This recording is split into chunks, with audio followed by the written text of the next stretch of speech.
हो झाली ना. सौच्या एचओडींची भेट झाली. आहे कुठे? या या या या लपू नका या.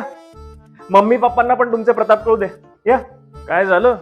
एचओडी म्हणत होते यावर्षी ड्रॉप आहे बाईंना. मी म्हणालो वाट कसली बघताय, लावून टाका ड्रॉप.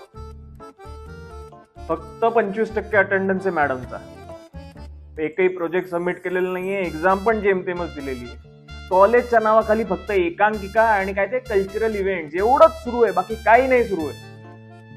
माझ्यावर चिडचिड करून काही होणार नाहीये. तू जर उद्यापासून लेक्चरला बसली नाहीस ना, मम्मी पप्पा मी तुम्हालाही सांगून ठेवतो, ही उद्यापासून जर लेक्चरला बसली नाही तर पुढच्या वेळेला आपण कोणी जायचं नाहीये. महिला काय करायचं ते करू दे. नाही नाही मम्मी, ऐक माझं. हे बघ, तिचं आपण नाटक वगैरे काही बंद करायचं नाहीये. हे बघ, मी तिच्या एचओडींना पण समजवलेलं आहे. ती एक उत्तम अभिनेत्री आहे. तिला आतापासूनच आपण जर सपोर्ट केलं ना तर उद्या ती इंडस्ट्रीत नाव काढेल. आपण तिला सपोर्ट करायचंय, फक्त तिला जरा सिरियसनेसची गरज आहे. काय काय बघते?